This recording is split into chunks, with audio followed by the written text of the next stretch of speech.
The views and opinions expressed during this program are not necessarily those of Overseas Radio Network, the Expat Broadcasting Group, the staff, management, or broadcast partners. All information provided is for educational purposes only. Before taking action, consult a licensed professional. The Costa Rica. Check 1, 2. Testing. Now hear me. You're listening to This Week in Costa Rica. Once the volume control is set, do not readjust. On the Overseas Radio Network.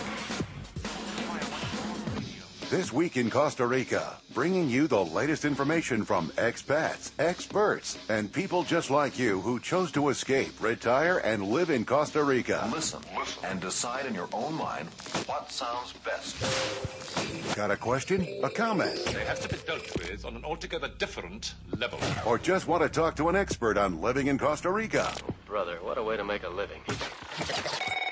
Give us a call now. Hello? Lines are open and your answers are just one phone call away. Now, if you have some suggestions to offer, we're willing to listen to you. Ready? This Week in Costa Rica with your host, Who you? Corey Coates. And now, folks, it's showtime. Well, hello there, and welcome back to another edition of This Week in Costa Rica. What is hip? It's probably me sitting here enjoying my Star Wars tea and honey. It's another lovely, beautiful afternoon in sunny Pura Vida, as we say down here, San Jose. No way. I'm out here in Jaco Beach, Costa Rica at the lovely broadcast facilities of the Overseas Radio Network. I want to thank you guys for joining me today, and I want to say hello to my friend Lyle, who's about a mile high right now, flying up to the United States, going to visit some family, visit some friends, and spend a little bit of time up in California. He'll be away for the next 2 weeks, but don't you worry. I'm going to sit here and keep you guys company, and hey, you can keep me company too if you want to give me a call. Toll free, 888 741-7472.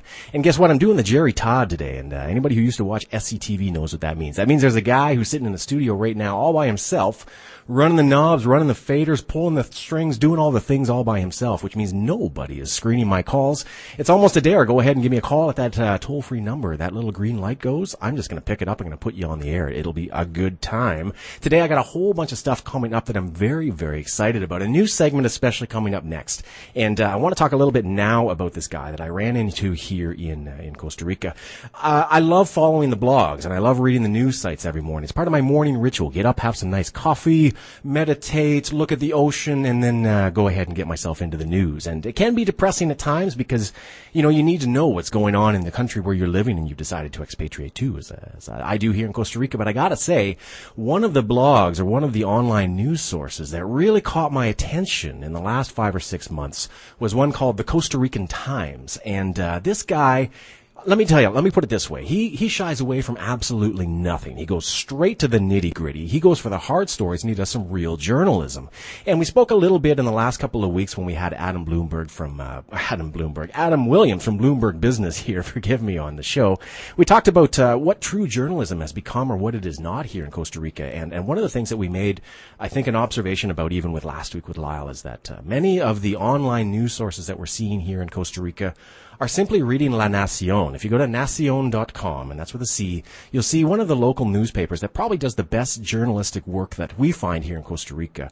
It's true investigative journalism, and I think some of the articles are great. They're relevant and they're pertinent to what's going on here in Costa Rica.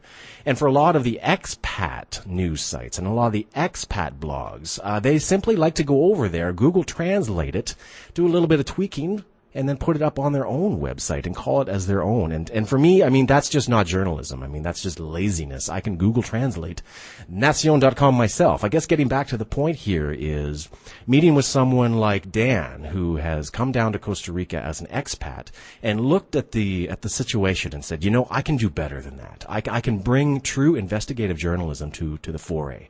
And I can provide people with a news source that isn't going to shy away from, and this is really key, shy away from some of the government and legal entities that might threaten you if you decide to bring that news to the people.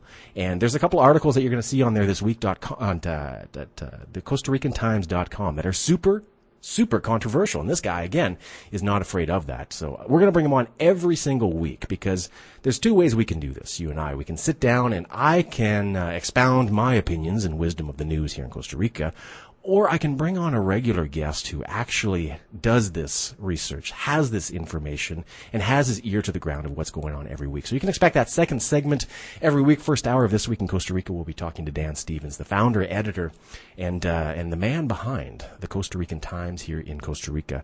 After that, I've got actually a great guest that I'm really excited about. I met him, let's say maybe 5-6 weeks ago. I was down here in Jaco Beach, Costa Rica, looking for a new location for the studio, and I ran into a guy at the hotel. His name was Ken Torre, and Ken has decided that he's going to take that big leap that we all dream about, come down to Costa Rica and start his life and start a restaurant. And he's got a little thing called the Seaside Diner that's going to be opening up shortly here in Jaco Beach. Not only excited about more seaside fresh seafood, I'm excited to talk to a guy who has, again, made, as I like to say, that leap, that jump into the unknown and come down here. He's going to talk with us in the next half hour about some of the struggles that he's run into, some of the cultural differences, and some of the fodder that definitely has occurred for him and would occur for anyone who comes down to Costa Rica and decides to start their own business. You know, I spoke a little bit in the last show about my idea about running a restaurant myself. So I'm very excited to talk with him and hear some of his experiences.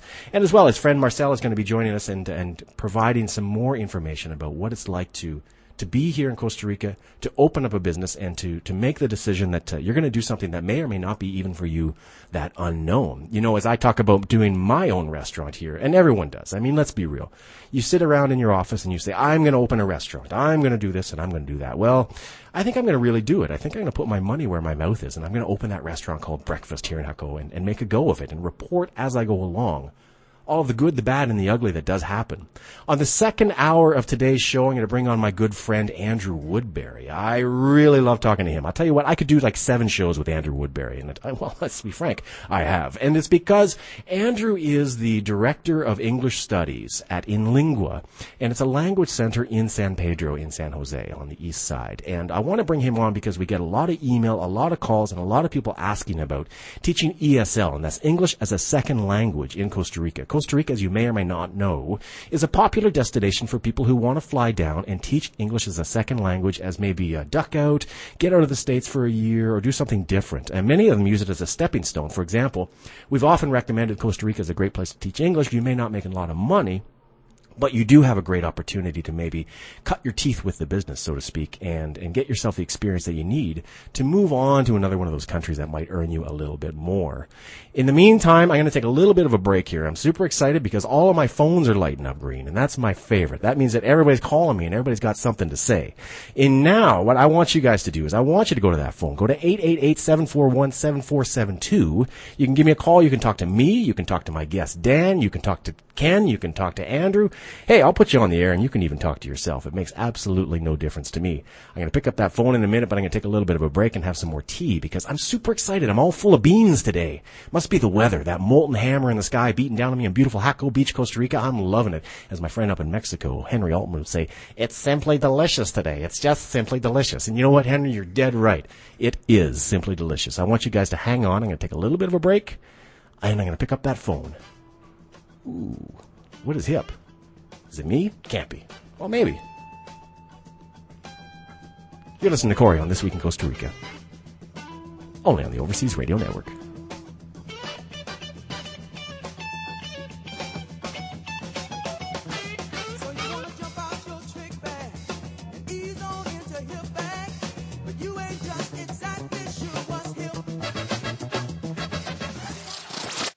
I'm Sarah, and this is my story. I'm Ellen, and this is my story. One night, I was at a bar. I was having fun with my friends. I had one too many drinks. I got behind the wheel to go home. I got a cab to go home. All of a sudden, from out of nowhere, a squirrel ran across the road. It happened so quickly, I barely had time to react. The cabbie barely had time to react.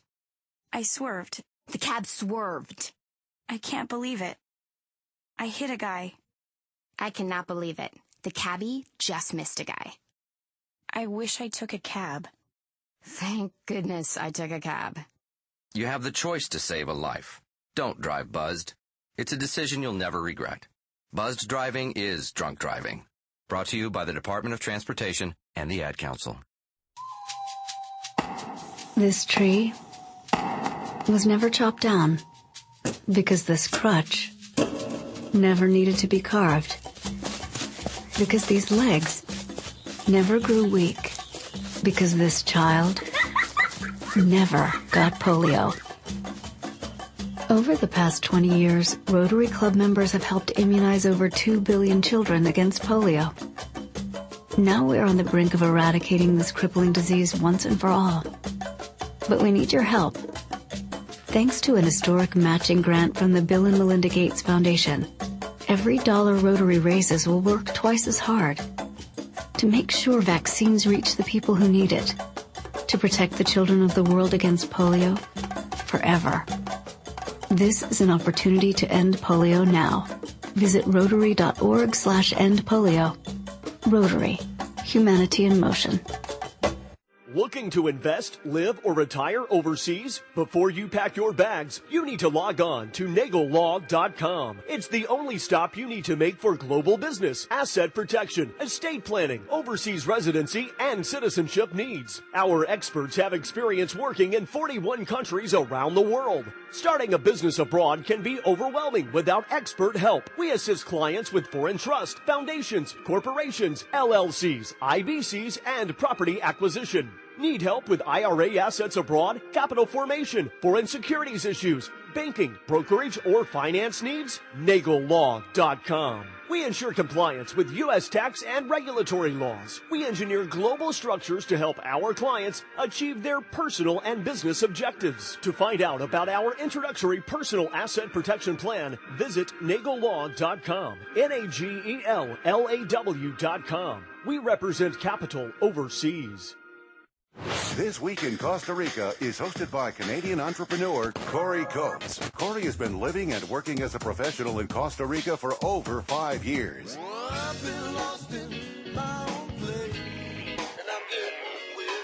He's built a vast network of professional connections to help you with everything from immigration to relocation. Call in or send Corey an email to talk about the steps you need to take in making your dream of living in paradise a reality.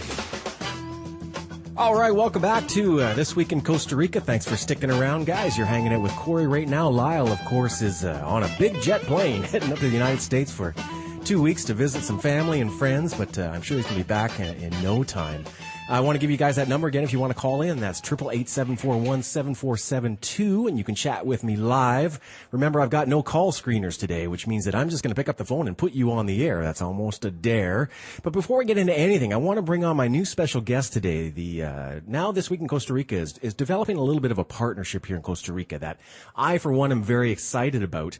I've been reading religiously the blog, the Costa Rican Times, to get all of my news and blues about Costa Rica, and I had the great opportunity to meet Mr. Dan Stevens, who's the editor-in-chief and founder of this particular webpage. So let me start by introducing Dan Stevens. Welcome to This Week in Costa Rica.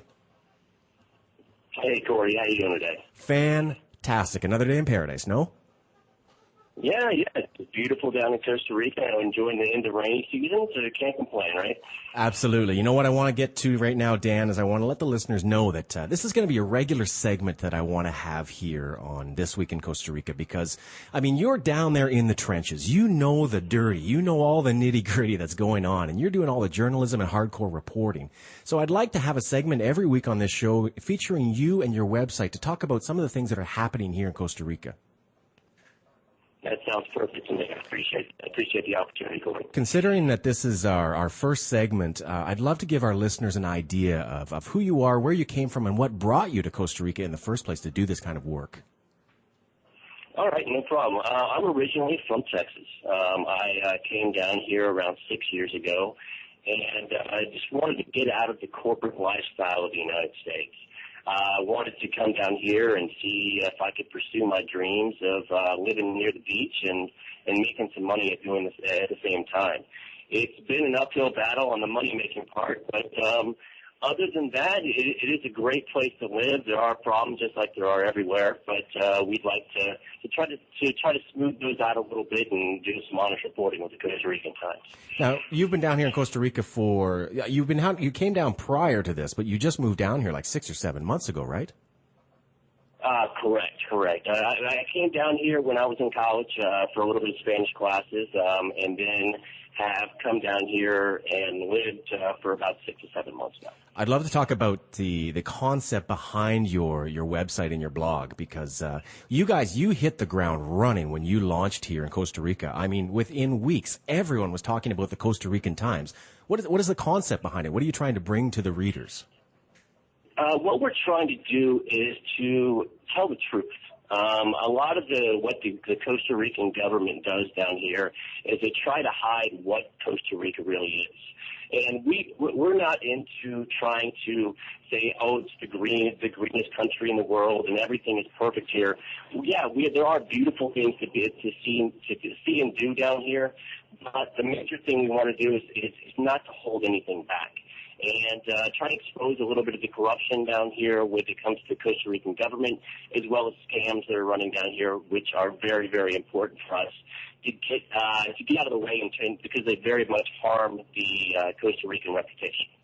I noticed that you do not shy away from any subject. There's been a couple of mornings most recently where I've logged in and read your articles and went, ooh, you guys aren't afraid at all. Well, the real reason we're able to do that is we're based out of the United States, and we're kind of using the Costa Rica or the U.S. legal system to be able to post things that are true. And when it comes to the laws regarding journalism that are papers here in Costa Rica, it's actually a criminal offense to talk about anything, even if it is true. It's guilty until proven innocent. And we use the U.S. legal system to try to have a little barrier between that. So actually, it's interesting then, because you guys are sort of immune from a lot of the laws and legal action that could be taken against you here in Costa Rica then. Correct. That is correct. So there's really nobody that can bully you around when you're printing these articles. They do bully us around and say they're going to go after us and this is wrong. But in most cases, we say, hey, by the way, because of the legal enforcement in the States, and if you want to take us to court in the States and go through this, then I have no problem with that. And you'll spend thousands of dollars, and you can't hide behind a legal system that in most cases protects corruption down here. So it sounds to me like really what you're trying to do here, Dan, is not just bring people news and keep them informed, but it sounds like you're trying to be a bit of a hero out there in the blogosphere and in the newspaper industry. We're trying. We are trying to do that. There's a lot of things going on down here that I don't approve of, and I think that a lot of people don't approve of. The biggest issue I have right now is the Costa Rican government allowing shark finning in the coastal waters. And it seems to me that more and more they're using smoke and mirrors to say that they're doing something about it, when in actuality they're taking bribes and putting that money in their pockets. Now, this is a hot issue because we've seen this in the news, National Geographic, Discovery covering this out in Coco Islands. And you're saying that the Costa Rican government is secretly participating in this process? Correct. If you look at a couple of articles we've actually published over the last couple of weeks, they are in direct contact with the Chinese and the Taiwanese to allow this. Even though they did sign a bill, which is to me looked more like smoke and mirrors again, disallowing shark finning, it's still going on. If you fly over Punta Arenas and you look at the tops of a lot of the buildings there, you'll see the shark fins drying out. Wow, this is unbelievable. I mean, and that's the thing that in Costa Rica, especially being such a green and supposedly ecologically friendly country, the fact that this practice is still going on is frankly shocking. Well, the reason they signed that bill in the initial place, which Chinchilla did and Manuel Antonio a few weeks back, was one, because she was getting pressure from Sir Richard Branson to be able to do something about this. And second of all, the reason she signed it was to again, it is smoke and mirrors for the tourism industry, because that's the heart and soul of what Costa Rica bases its economy on. And if this black cloud is hanging over them, it's going to take away from what they're trying to produce when it comes to money in the tourism industry. Wow. You know, Dan, we've only got a few minutes left in the segment, but I do want to ask you, because I know that you've started a charitable organization here in Costa Rica, and it's something that I very much believe in, and I'd love to give you an opportunity to talk a little bit about what you're doing there. Sure, no problem. What we're doing is there is an orphanage located on the road from Escazú to Alahuita, and it's a group of nuns that take care of children that were abused and abandoned, and most of them, in many cases, because of this abuse, are paralyzed.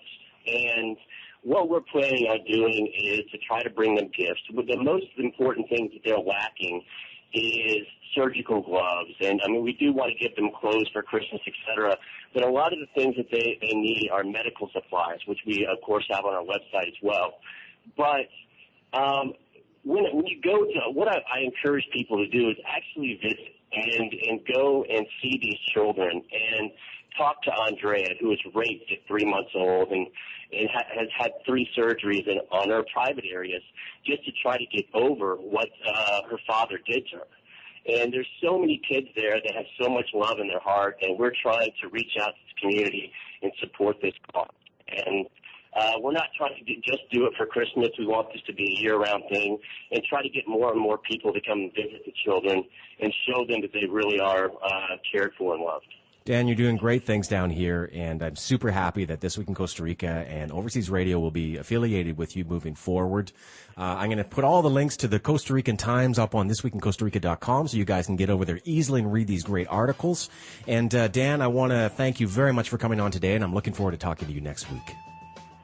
Sounds great, Corey. Thanks a lot for the time, and I appreciate having this relationship with your incredible radio station. Thank you very much. Okay, guys, stick around. We're going to be back right after this break. I'm going to be talking to Ken Torrey, who's opening up the new Seaside Diner here in Jaco Beach. And, of course, the second hour, I've got my good buddy Andrew Woodbury, who's the director of Inlingua, to talk a little bit about ESL in Costa Rica. Stick around. From China's Great Wall to the Leaning Tower of Pisa, this is the Overseas Radio Network. From Feature Story News, I'm Natalie Powell with the latest world news. Egypt's President Mohamed Morsi is meeting with senior judges in an attempt to quell violent protests across the nation. Demonstrators have taken to the streets in protest against the president's decision to grant himself sweeping powers, which mean no authority can revoke his decisions. Hundreds have been injured in the demonstrations, which come just 2 years after the country ousted former President Hosni Mubarak, and protesters like this woman are determined not to give up. I am willing to stay until we oust him, just like we did with Mubarak, and we're going to oust him, and he's bringing it down upon himself. 14 people have been killed and several injured at a workshop fire in the German city of Freiburg. The blaze took place at a 2-story building, which was a centre for disabled people run by the Caritas charity. Firefighters fought to control the flames, which broke out around 2 p.m. local time. The cause of the fire is not yet known. Opposition activists in Syria said a government cluster bomb attack on a playground in a village east of Damascus has killed 10 children.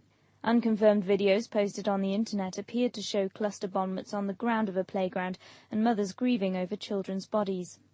Intensive fighting continues in the capital after opposition forces captured part of an airbase on Sunday.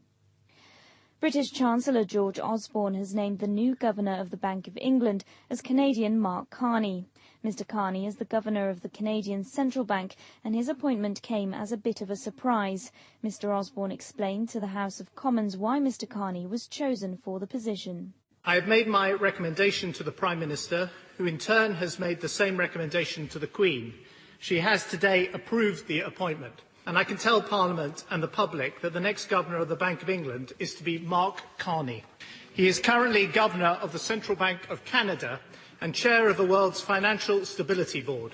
He is quite simply the best, most experienced and most qualified person in the world to be the next governor. The White House says the U.S. economy cannot afford to absorb the impact of the fiscal cliff if the U.S. Congress fails to act. The White House Council of Economic Advisers has issued a new report on the likely economic impact of automatic tax hikes and federal spending cuts set for January the 1st. Priscilla Huff has more. As Americans continue to spend money on holiday presents, the White House warned the looming fiscal cliff could really hurt consumer spending, which makes up about 2/3 of the American economy. Currently, the American economy is growing around 2%, but the Council of Economic Advisors warns Americans could cut their consumer spending by 1.7% if the automatic tax hikes go into effect. The White House says there is no reason to delay on enacting legislation to resolve the fiscal cliff. From bureaus worldwide, this is FSN. Sit back and relax. You are tuned into the Overseas Radio Network. Good. What? What is it? This week in Costa Rica. Fun, informative, and your questions answered. Talk live with one of our on-air experts and start living your dream now. All right, welcome back to This Week in Costa Rica. You're hanging out with Corey Coates, Lyle Head, my cohort, my man with the most, whose butter and toast spreads across the coast like something else, is up in the States right now, flying to visit some family, so it's just you and me for the next 2 weeks. But what I'm really happy to do right now is bring on my next guest, Mr. Ken Torrey. How are you today, sir? I'm doing fine, Corey. How are you? Great. I really appreciate you coming on the show today. Now, before we get into what you're doing, I'd love to find out exactly who you are and what brought you here. Well, I basically, I was born in the States, but pretty much grew up all my formative years overseas, primarily in Latin America. Graduated from college in '82 and worked, in the States for, until about 5 years ago, sold a business and decided to move down here. Spent about 3 years here and things didn't go all that well. Went back to the States for 2 years. And then got this opportunity to come down here and open this restaurant. And I've been here for about 2.5 months doing that. One of the big questions that a lot of our listeners often have is what attracted you as an expatriate to Costa Rica? What about this country initially appealed to you before you decided to open a business here? Initially, I always had an interest in Latin America and wanting to come back. Costa Rica specifically, I came down here on a vacation with my wife at the time and loved it. And when we separated and I was sort of doing that midlife, what do I do now thing, and said, well, now's as good a time as any to do what I always said I wanted to do. And I had just been to Costa Rica 7 months previously and met some nice people here, so decided why not. It's a big plunge. There's got to be, it helped obviously that you had traveled through Latin America prior, but many of our listeners right now are afraid to make that leap. They're afraid to say, I'm going to just drop everything and I'm going to try something different in a completely different land. It's always timing. I got to admit, I don't think if I hadn't sold the business and gotten separated from my wife at the time, I was comfortable in the situation I was in, I wouldn't have made the leap. So, my recommendation is if you find yourself in a situation, I know especially now the economy is, for crap in the States, and a lot of people are in the spot where it's like, time for a change, so, do it. Stop just thinking about it and talking about it, because you look back one day and say, I should have done that. So now that you have done it, now that you said, I'm going to do it, I'm going to put my foot forward, I'm going to make this change in my life, what have you come down to Jaco Beach in Costa Rica to do?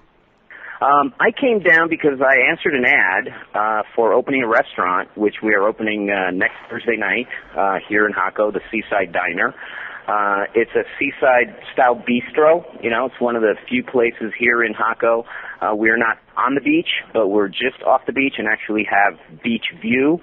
I was able to hook up with a gentleman named Marcel, who's a realtor down here, but he's got his hands in all kinds of different businesses, and he's a chef, is his true passion.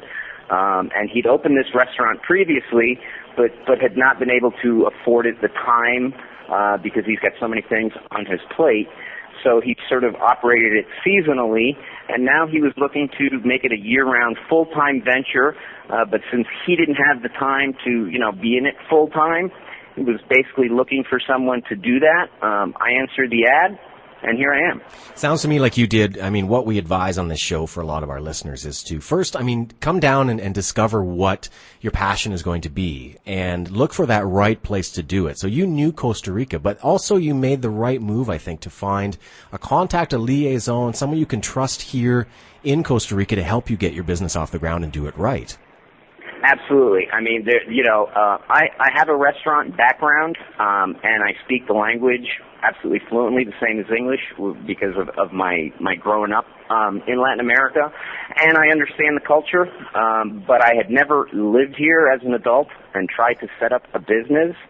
And I got to tell you, as you know, living here, Pura Vida has its trade-offs. Yeah. So it's, if it had not been for Marcel, who has been here, he's Canadian, and he's been here for a while, and been in business, I would be, I would have been on a plane back probably 2 weeks after we met when I first got here. When we spoke most recently, you mentioned that you've had a couple of cultural, let's not say conflicts, but maybe some cultural incidents that you might want to share with some of our listeners. Well, interestingly enough, we had, before we set up this interview, we decided that landline would be better than cell phone line, so I texted you my landline number, and about 10 minutes before you called me, we had a power surge here, and I looked at my landline, and it was out. Yeah, so, little things like that, and then now it came back, so it's on. I'm sitting here at the restaurant, which is great to be able to do your daily paperwork on the patio here overlooking the ocean, but I'm the only one here, so I've got my laptop and my iPad and the printer set up, but like if I got to go to the bathroom, I do with the door open because in a matter of minutes, someone will run up and run off with it. That's it, right. I mean, little things like that. I've been here a month and a half and have not been able to get sufficient gas supply for the restaurant because, as I'm fond of saying, apparently, it's easier to get nuclear materials in the Middle East than it is to get a 100-pound gas canister here in Costa Rica. Good point, yeah. So, it's a lot of, you really got to learn patience and tolerance. I mean, these are great points. And now I have to ask you, because I've only been living here in Jaco for the last maybe 6 weeks or so. And even in such a small community, being so tourist driven, I noticed that it's a hyper competitive market for those tourist dollars to get them into a restaurant and eating your food. How are you going to differentiate yourself in the market here? I think what we're going to do is, since you've been here, you know that there's not a lot of difference. Here it tends to be a lot of, everybody competes just on price and giving you the biggest portion for the least amount of money. There are a few restaurants in town that offer quality food, a different type of cuisine. And what we're going to try and do, we station ourselves sort of like as a seaside bistro. We've got some local flair in some of our dishes, like for instance our barbecue ribs. We call it Tico Tex style because it's sort of like a Texan style barbecue rib, but our barbecue sauce is mango, papaya, whatever fruity type stuff we have that day. So we have that influence. We've got sliders, but our sliders are Dorado and tuna. And that's sort of like the sort of stuff that we're doing, just trying to make it a little bit different. It's affordable, and we love our location. That like I said, we're just off the beach with a view of the beach. Sounds great. And any expat restaurateur will tell you, one of the secrets to success of owning a restaurant or a business in especially a tourist community like Jaco is really catering to the local market. How do you plan on retaining the locals here during the low season? That's something, we're going to cross that bridge when we get to it. Right now, we want to get into high season. I think, Marcel, my partner, has a lot of connections in the tourism community and that sort of thing. So we're going to focus on that initially, and then once we get up and running, then, we're going to start to really obviously try and figure out, you can't be thinking that January is going to last forever. But we need to get into that, and our mindset is going to be once we've got that going, then we'll clearly obviously start thinking about, June, July, and August and retaining a lot of the local market. But initially, we're going to focus a lot on tourism because it's where Marcel has his connections. Now, is it sheer timing that you happen to decide to be here and open at the beginning of the high season? Is that just the way things worked out, or did you plan on this? It was a combination of planning and sheer luck. I think, Marcel had a plan all along. He wanted to open last year in the high season and then ran into some partnership problems, and he made the decision. It was too late. I think, he had almost towards the end of December, and nothing had been done yet. And like I said, this is his passion, but it's, I'm not going to say a hobby. It needs to make money. It's not just a little hobby store for him. But he made the right decision to not start to try and open, in late December, early January. So his plan all along was to be open before high season started, so that by the time high season got underway, we had all our ducks in a row and were able to service the clientele. Now, Ken, I got to run to a little bit of a commercial break here, but I got to keep this conversation going. I know you're a super busy man with the opening just right around the corner, but I'm going to beg you to stay on for one more segment and keep talking to me a little bit more.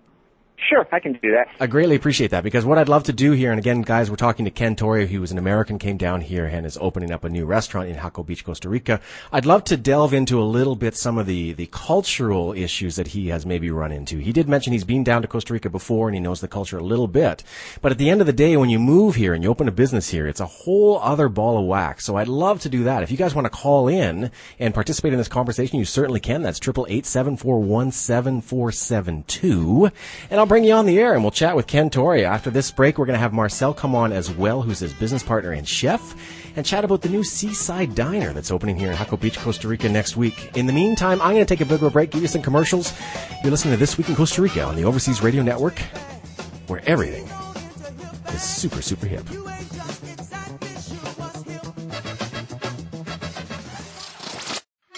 Arr, you mateys. Welcome to the ocean. I've sailed the seven seas 100 times and found something I like even more than me treasure. 'Tis the ocean, beautiful and clear. Right now I be sailing over the Great Barrier Reef. It just shivers me timbers thinking of all the fish and coral below me. Wait, what's that floating by? A plastic bag? By Blackbeard's eye patch, that's disgusting. Why did you know that many of these things come from folks throwing them carelessly on the ground? It be true. Lend us a hand by always recycling and disposing of your trash properly. Boys, get the plank ready. Somebody's got to dive in and get that bag. Any volunteers? All right, fine. I'll do it myself. Cannonball! Find out what you can do to help keep the oceans healthy at keepoceansclean.org. Brought to you by the Keep Oceans Clean Alliance and the Ad Council. Have you ever dreamed of working abroad? Are you an expat looking for a job? Then you need to visit expatcareers.com, the premier worldwide all-industry expatriate job site. We are dedicated to providing the best employment opportunities for professionals and experienced expatriates, or for those simply wishing to relocate within their home country. We provide job seekers with access to vacancies and offer recruiters a unique opportunity to advertise these vacancies to the best, most forward-looking individuals within their industry. We are not a recruitment or employment agency. We do, however, showcase the best jobs across the globe on a central, user-friendly careers website. At expatcareers.com, we are dedicated to providing the best employment opportunities for professional and experienced expatriates, or for those simply wishing to relocate within their home country or overseas. The next time you are looking for a change of pace, don't just look for a job. Look for a career. expatcareers.com. That's www.expatcareers.com. Dreaming of a glistening jamon? Craving a sliver of aged manchego? Find all of these products and many more at latienda.com. The best of Spain. We founded our company 15 years ago as an online provider of gourmet artisan food from Spain. We were the first website to offer jamon, Spain's famous ham, to America. Today, we carry over 800 products and ship to the UK, the US, Europe, and Canada. Every year, we make our own food pilgrimages back to Spain, renewing old friendships with artisan providers and seeking new and interesting traditional foods to add to our collection, both online and through our catalog. Come and explore www.latienda.com and get 10% off your order when you use the promo code Camino. La Tienda, the best of Spain. www.latienda.com. From the Swiss Alps to the sunny shores of Aruba, this is the Overseas Radio Network. You know what I just heard? What? Costa Rica has the reputation of being the happiest country on earth. But it gets better. This Week in Costa Rica brings you the best information. The best. From the people who understand why so many choose to call this beautiful place home. Bringing you the latest information from expats, experts, and people just like you who chose to escape, retire, and live in Costa Rica. This Week in Costa Rica. Pura Vida. And welcome back to This Week in Costa Rica. You're hanging out with me. My name is Corey, and I'm coming to you live right now on the Overseas Radio Network. And spending a little bit of time today talking to expat entrepreneur and restaurateur Ken Torrey, who moved down here to Jaco recently to open up the Seaside Diner. Thanks for sticking around, Ken. I greatly appreciate that. No problem. I'm actually glad my partner's listening so he doesn't think I'm goofing off. All right, I'm going to take a call here. I got Gary in Louisville, Kentucky wants to call in and talk a little bit and has maybe a question for you, Ken, if you don't mind. Sure. Have you got it there, Garrett? Yes, hi, Ken. This is Garrett in Louisville. I'm just wondering, culturally, what kind of problems do you foresee having with your vendors? Consistency in supply and quality and stuff like that with your food sources. How's that go? That's actually a great question. Thanks for asking. And consistency and quality, that's, believe it or not that it's down the road, but, it starts out with getting a price list from your vendors, something unheard of here. They tell you, well, what do you need? And I'll tell you the price. And you say, well, I need the whole price list. I can't be calling you every time I need a price on something.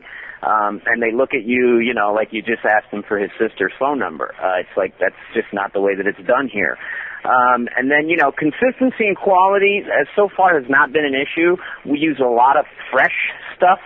And we're in a good spot for that. All our produce is delivered, either daily or every other day. Our fish is super fresh. And fortunately, we have chefs that can spot what needs to be spotted in fresh stuff. But as far as every other canned and boxed and dry goods, it's pretty much like the States with just a little bit of a twist of delivery times and getting pricing. And we're in a good spot for that. So really, one of the things that we mentioned here, Ken, as well, is that it's really a lot about getting as much fresh produce as possible, because the more you import, the higher your prices are going to be, yeah? Exactly. And some of the things, anything American is sort of outrageous, so we try and stay away from that. A lot of a lot of our items are, for instance, our ribs that we serve are not, you can get baby back ribs here. They're cryovac and frozen from the States, and they're very expensive. And the local ribs are delicious. So we use those. It's more of a St. Louis cut. It's a larger rib. And, all of the pigs here are what we would consider probably, almost free range. That's how I get rid of a lot of my garbage is we have an arrangement with someone who has a pig farm. They give us a bucket with a screw on top. All of our plate scrapings go into that. They pick it up the next day, give us a fresh, clean one, and we get a free pig out of it. Sounds great. Wow, okay. Good deal. Hey, Garrett, do you have any other questions for Ken today? No, I think that he pretty much answered my question. Thank you very much. Absolutely. You have a great day, Garrett. Thanks so much. Ken, it's funny because when you move down here, it's not just about running a business. I think it's really interesting to take into consideration some of the cultural aspects of moving to a foreign country. And, as we know, you moved down here prior or you'd been here before, and you sort of had a bit of a lay of the land. But, how are you finding you're adjusting now that you're actually living here in Jaco Beach, Costa Rica? I'm actually, I enjoy living here. I think it helps tremendously. Like I said, I grew up in Latin America, and I spent a lot of time here, so I do understand the culture. I'm not one of those expats that moves to a foreign country and then sits around and complains about the differences between here and back home, which drives me crazy. Sure. I moved here fully understanding that it's not going to be the same as the States. I can't just go to Walmart. You can't go to Stop and Shop and pick up whatever you feel like having. And you make adjustments. I love living here. I love the lifestyle. I love the people. You just, you can't try and jam a square peg into a round hole. It's their country, their culture. You need to accept it and wrap your head around it, or you just make yourself crazy. You're absolutely right. Now, one of the things I noticed when I moved just recently to Jaco is that I've made fast friends here. I found a lot of like-minded expats in this area who are entrepreneurs or business owners or people who just said, look, I've had enough with the North American lifestyle, and I've come down to Costa Rica to step back a little bit and relax and enjoy myself. Have you found the same experience? I have, actually. Ironically, the last time I was here and spent a lot of time in San Jose is where I ran into a lot of more, as they call them here, pensionados, retired expats, who they're the ones who tend to bitch and moan about, it's not like back home. Whereas you're right. Here, most of the people that I know, the expats here in Jaco, are entrepreneurs. If they don't own their own business, they're working for someone. There's very few, there's a bunch, but a lot of expats here that are full on into the local economy, pitching in, contributing, and making a go of it. Yeah, this is one of the things is my co-host here, Lyle Head, who's away for the next couple of weeks, is a member of the Chamber of Commerce. And we here at Overseas Radio are about to join the Chamber of Commerce as well.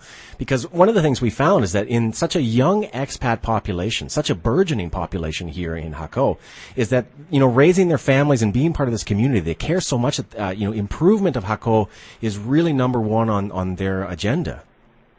Yeah, absolutely, and just, recently, with the opening of the new road to San Jose, which turns Jaco into a day trip destination for people from San Jose.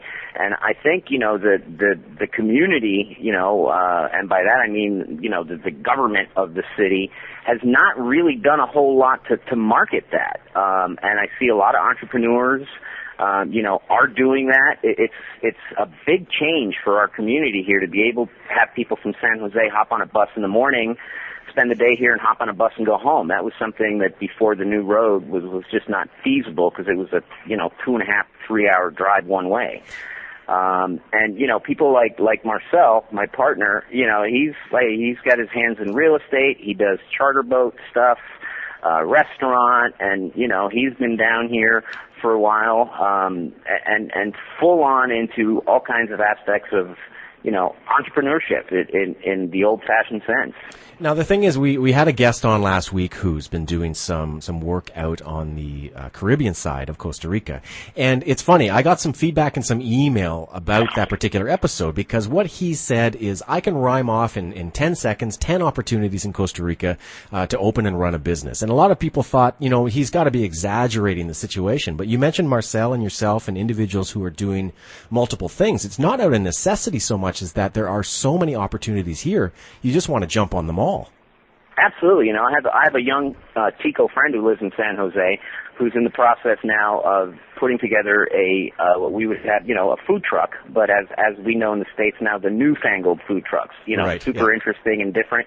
And one of the things that's his big roadblock is that there's no permitting for that. So he can't even get started with, he goes to get a permit and they're like, we got no permit for that. Funny enough, because so there are so many things that, you don't have to invent a new thing here. There are things that are missing here that you have, where you live back home, that you could be the first guy to introduce them here. And there's plenty of those opportunities. I'm not afraid to throw out one of the business opportunities that I thought was actually going to be quite lucrative here in Costa Rica, and I've yet to be able to start out with something similar. I thought, in Toronto, Canada, hot dogs on a bun are super popular, like a big sausage on a bun with sauerkraut. And with the new stadium and all of the bus stops in San Jose and all the people meandering about looking for food, for a couple of dollars to have like a hot dog and a Coke on the street is something you just can't find here. And I think it's a great opportunity. Absolutely. That's what I'm saying. There are opportunities, and you don't have to be the guy that invents something new. Oftentimes, that something just hasn't gotten here yet, that it's a big hit back wherever you're from, and it would take off here. Having said that, there are things that, are supremely, hugely popular back home that, would go over like a complete dud here because of the cultural differences. Sure. You're absolutely right. And I guess, I have to commend you because you're entering into, a pretty brave market and a pretty brave field to be a restaurateur here in Jaco. You got to feel a little bit worried. Oh, absolutely. Our grand opening is next Thursday. And, the marketing system is very different here than what I'm accustomed to back in the States. Here it's almost like literally go out and hit them on the head with a club and drag them in. Subtle marketing is tough to do here. And we've been open, now for about 9 days, just sort of feeling our oats, getting the groundwork done. And then our grand opening, like I said, is next Thursday. And it's a lot of, it's not like open it and they will come. Yeah. Had to do a lot of aggressive marketing, and hope it sticks, But I mean, at the end of the day, we have a good product. We offer good service, and we're pretty sure that, everybody that's come so far has had a great meal and a great time. And at the end of the day, that's pretty much all you can do, is put out a value product. Our menu pricing is very competitive. We're not by any means expensive. It's a good, reasonably priced meal and a great location. Sounds great. We're at down the to end of the day, what you got to do. We're down to our last minute, and I got one more question for you before we go to a long break here, and that would be, if you could tell me what your signature dish is going to be, what is this Seaside Diner going to be known for? What would you say? Oh, I would have to say that's a tough one, because it's going to be, our menu's going to be changing. It's not just going to be a static menu, but it's going to be fresh fish, and a twist on old favorites, done a new way. Like I said, our sliders, which are our popular item, but, we're going to have at some point buffalo instead of beef. But right now we offer Dorado and tuna sliders, which are delicious. And like I said, our ribs are Tex-Tico style, and lots of fresh fish, fresh produce. And that's going to be, I think, the way that we're going to go. I love it. You're going to see me there a lot. What's the best way for people to find you on the internet right now? You can go to www.seasidediner.net, and our local phone number here is 2643-0050. We are on Copacabana Street, which is the street of the Copacabana Hotel down by the beach, and the Soda y Saga. And for locals, and you'll chuckle at this because that's how you give directions here. Going north, it's the first left after the Beetle Bar. Don't I know it. All right, guys, we've been talking to Ken Torrey, expat entrepreneur and restaurateur who moved down here to Jaco Beach, Costa Rica to open up the Seaside Diner, which is opening next week. I am going to be a regular there. We're going to take a little bit of a break here. I'm going to give you 5 minutes of news and a couple commercials while I step away and do a little bit of personal business. Ken, thank you very much for joining us tonight. Thank you, Corey. All right, coming up after the break, we're going to hang out with Marcel, his business partner, and talk to him about what his experience has been like here as an expat entrepreneur in Costa Rica. But in the meantime, you guys take a break too if you like. But don't forget, listen to those commercials and love them. You're listening to Corey on This Week in Costa Rica, only on the Overseas Radio Network.